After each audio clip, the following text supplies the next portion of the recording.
In 1973, the British Interplanetary Society (now), the oldest space advocacy organization in the world, launched a 5-year study to design an unmanned spacecraft that was capable of interstellar flight.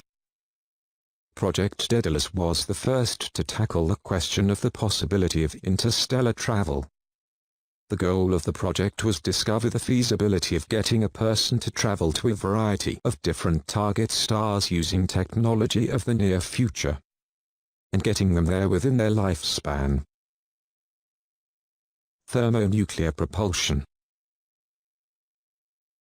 The difficulties of reaching speeds fast enough, generating enough power, and not burning the spacecraft to a crisp were not easily overcome. The Project Daedalus team ended up choosing a nuclear pulse rocket that could overcome these limitations. Small thermonuclear bombs would be detonated inside cusp-shaped magnetic fields behind the spacecraft, propelling it forward at the highest possible efficiency. A velocity of more than 10,000 kilometers per second would have to be achieved to complete the mission requirements. But that was only a small part of the challenge. Who would steer it? A sophisticated autopilot system would have to take the reins, carrying passengers across the galaxies. The fuel to power the reactors would have to come from a helium-3 isotope, mined from the atmosphere of Jupiter or the Moon by a large hot air balloon, yet another complication to add to an ever-growing list. In the end, a final report published in 1978 declared that interstellar flight was indeed feasible, but a working prototype has yet to be designed. But to call Project Daedalus a pipe dream would be doing it a disservice.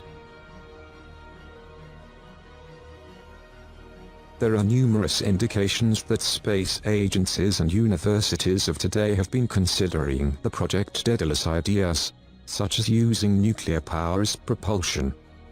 The now over 30-year-old project has laid much of the groundwork of interstellar travel and was the first of its kind.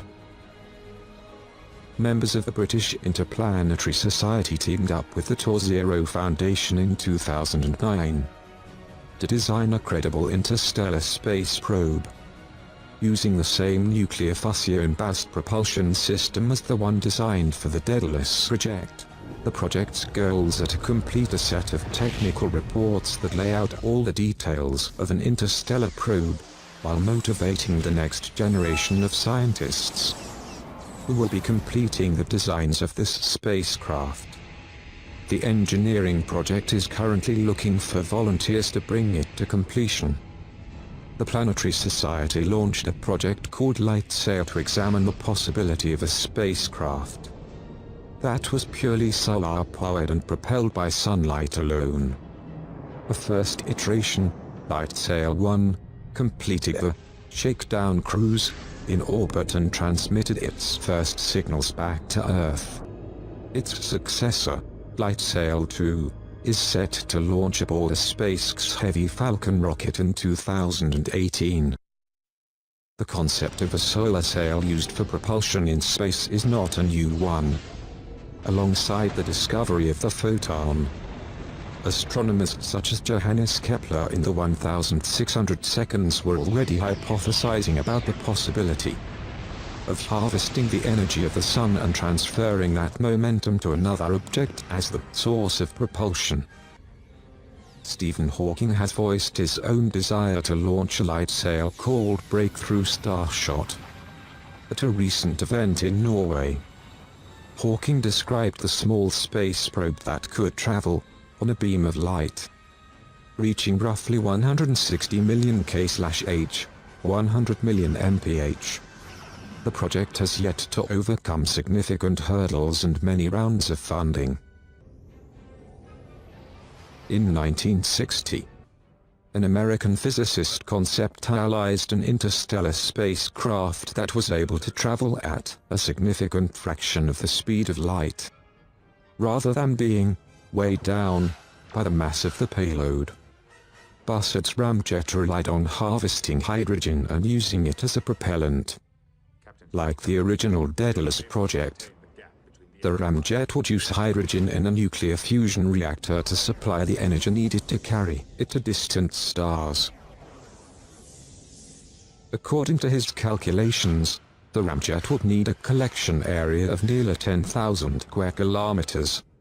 The resulting mass would be astronomical, making it more or less infeasible. Long gone are the dreams of fueling an interstellar probe with hydrogen isotopes in a nuclear reaction. The new frontiers of interstellar travel have moved their focus to antimatter thrusters. But reactions between antimatter and matter have very violent consequences. Assuming the possibility of directing the huge amounts of energy created in a single direction, the energy outburst caused by the atom's mutual annihilation could be collected and used as a rocket propellant. But we are far from being able to test this in reality. An antimatter rocket has inherent limitations. 1. An immense load of dangerous gamma radiation that results from an antimatter reaction. 2. Creating enough antimatter for fuel. And 3. Limiting the size of the payload. NASA's Institute for Advanced Concepts has been funding research into a new design for an antimatter-powered spaceship that overcomes the first challenge. By relying on newly discovered positrons, rather than antiprotons, the resulting gamma rays would be far lower in energy. More recent designs have overcome the second challenge by designing a kind of antimatter sail. Gerald Jackson, former Fermilab physicist, created a Kickstarter to test an antimatter thruster and make antimatter-based propulsion a reality. Another estimated $100 million will have to be raised to develop an Earth-based test.